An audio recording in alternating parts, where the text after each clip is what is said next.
Bonjour, bonjour. Alors aujourd'hui, je voulais vous proposer une petite vidéo avec 5 pistes pour vous aider à vous présenter de façon claire et efficace en 2 minutes. Un exercice qui peut être un petit peu périlleux, voire peut-être angoissant pour certaines. Donc allons-y avec la première piste qui est connaître son public. Connaître les personnes à qui vous allez vous adresser, connaître le contexte. Est-ce que vous êtes face à des collègues? Est-ce que vous êtes face à un énorme public qui ne vous connaît pas du tout? Est-ce que c'est une réunion de parents d'élèves? Est-ce que c'est un contexte formel? Est-ce que c'est un contexte compétitif? Est-ce que vous êtes là pour présenter un projet devant un panel qui va peut-être ou pas vous donner le budget? Est-ce que c'est très décontracté? Pas du tout. Ces choses-là sont importantes à savoir parce que ça va donner une couleur à la façon dont vous vous exprimez et même vous aider à choisir ce que vous allez dire.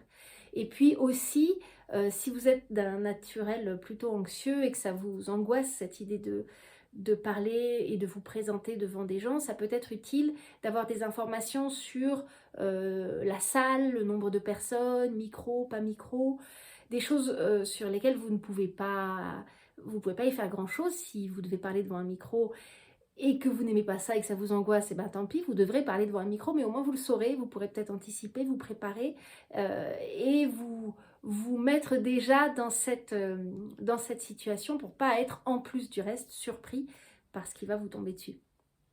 Donc voilà, renseignez-vous, posez-vous la question, pourquoi est-ce que je viens me présenter et devant qui est-ce que je viens me présenter? La deuxième chose, c'est bien connaître son sujet. Plus vous maîtrisez votre sujet, plus vous allez pouvoir être clair et plus votre esprit va être agile pour rebondir, tourner autour des questions, etc. Alors là, en l'occurrence, le sujet, c'est vous. Vous me direz, normalement, vous êtes la personne qui connaît mieux le sujet. Sauf que c'est pas parce qu'on a beaucoup d'informations que nécessairement c'est clair.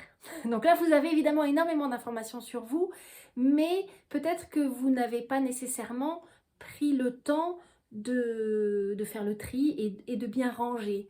Donc la première chose à faire pour moi, c'est simplement vous prenez une feuille de papier et justement vous écrivez toutes les choses intéressantes sur vous, importantes sur vous, les choses que vous avez envie de partager, toutes, que ce soit justement quelque chose de familial, que ce soit vos valeurs, que ce soit ce que vous avez accompli, les projets que vous avez, votre formation, votre culture, vos hobbies. Vous mettez tout, toutes les choses qui vous représentent et que vous auriez envie de partager.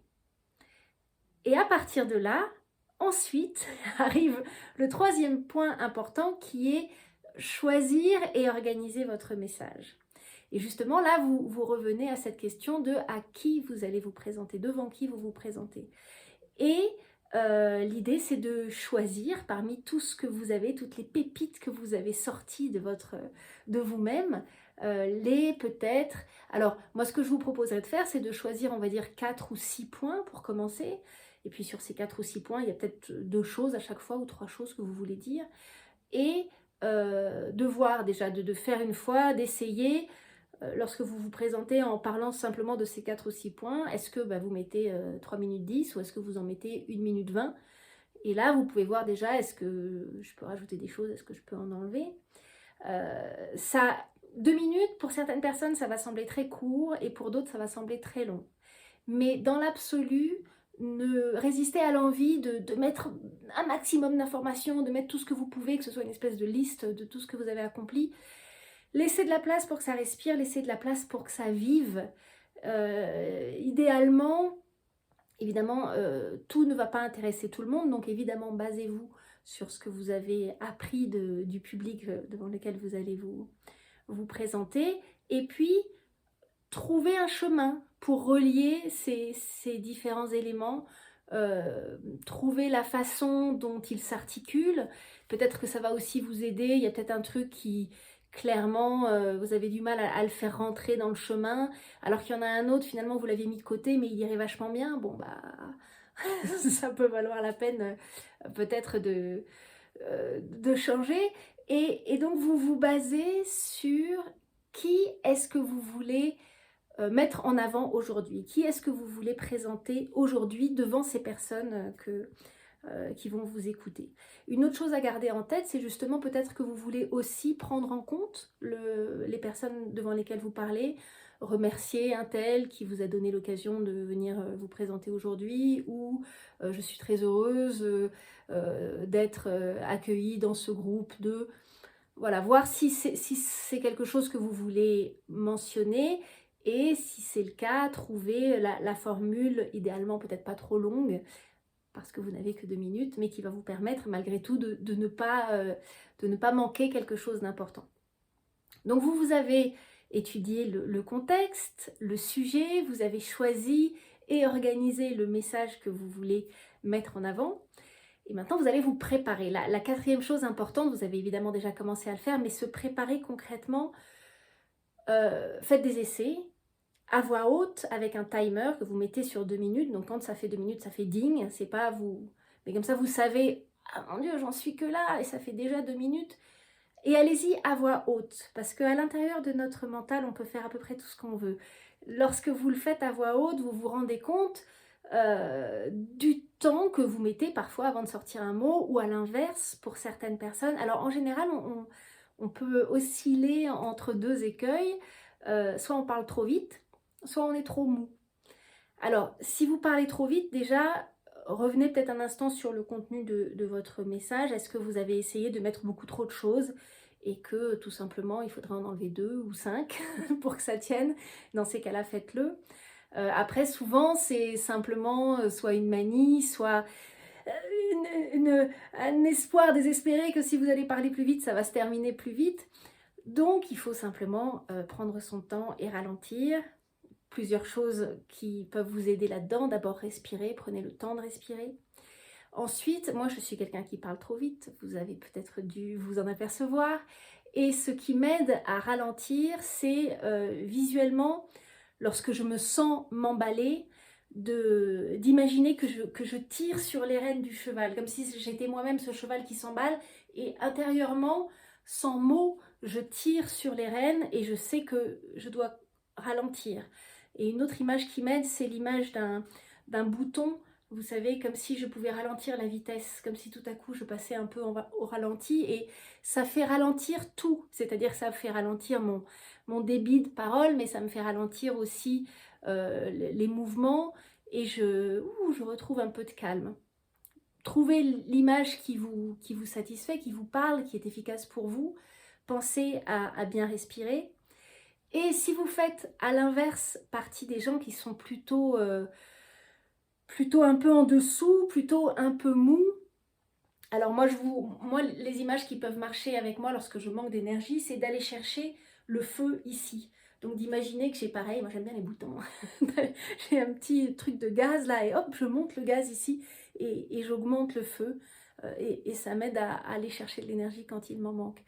Rappelez-vous, vous demandez aux personnes qui sont en face de vous écouter, vous leur demandez de faire un effort, vous leur demandez leur attention. Vous avez quelque chose à donner.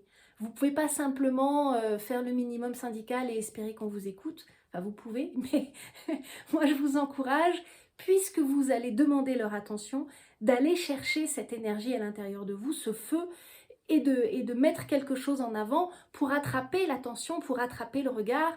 Peut-être en plus que ce sera bruyant, j'en sais rien, pour faire en sorte que les gens vous écoutent.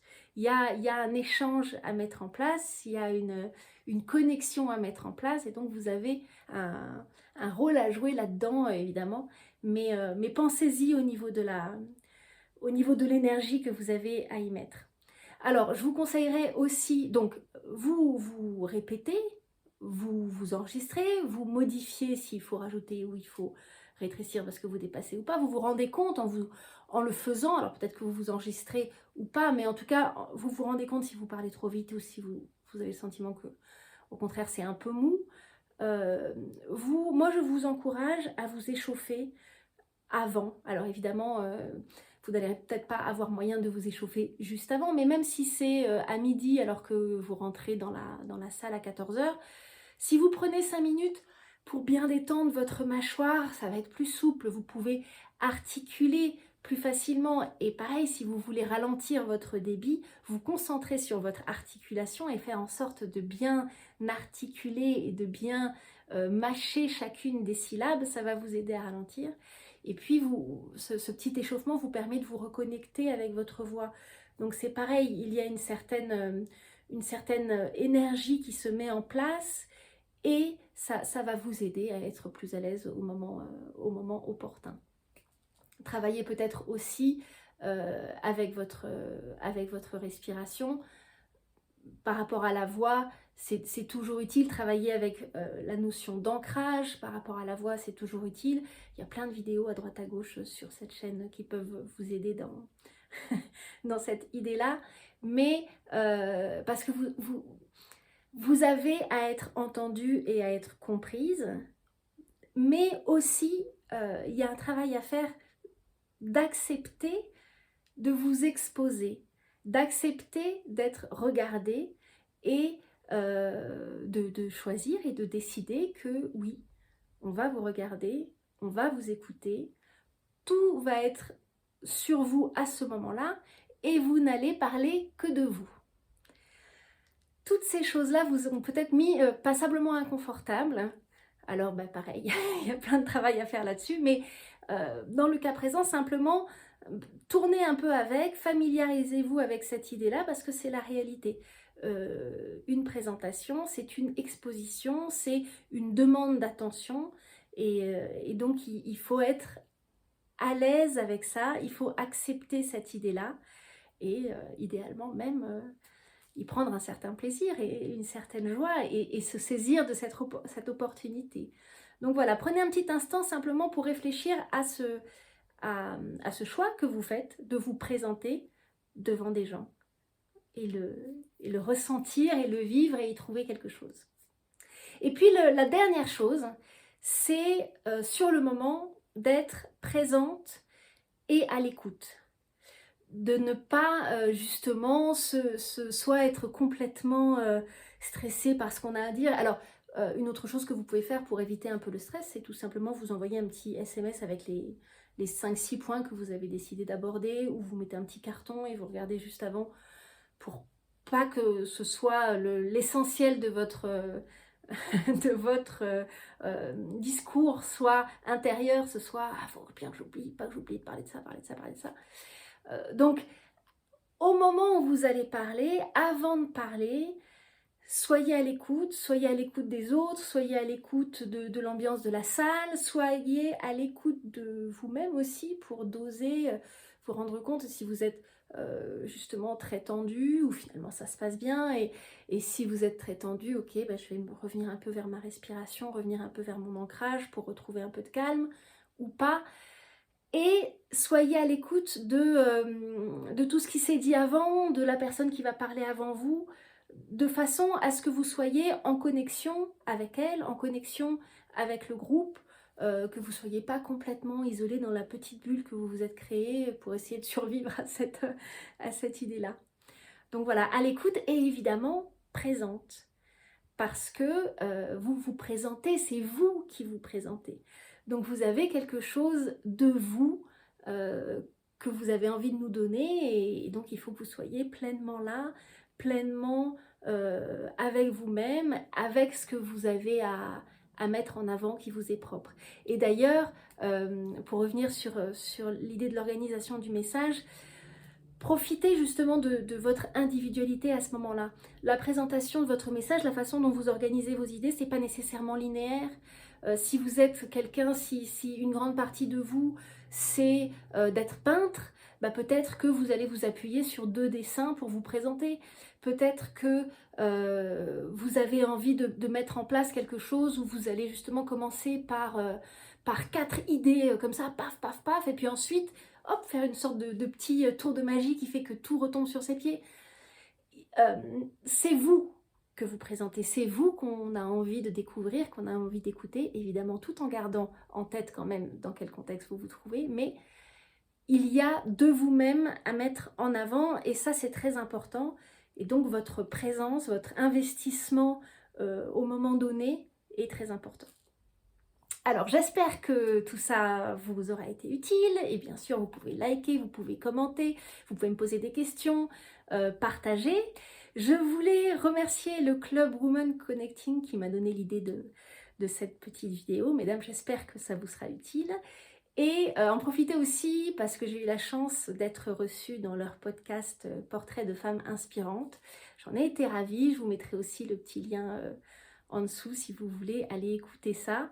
Et puis ben allez-y, préparez-vous et prenez plaisir à parler de vous. Parce que ça aussi ça se ressent. Et c'est toujours agréable de sentir que vous vous aimez bien et donc on aura plus envie de vous aimer bien aussi. Je vous souhaite une très bonne journée et je vous dis à la semaine prochaine.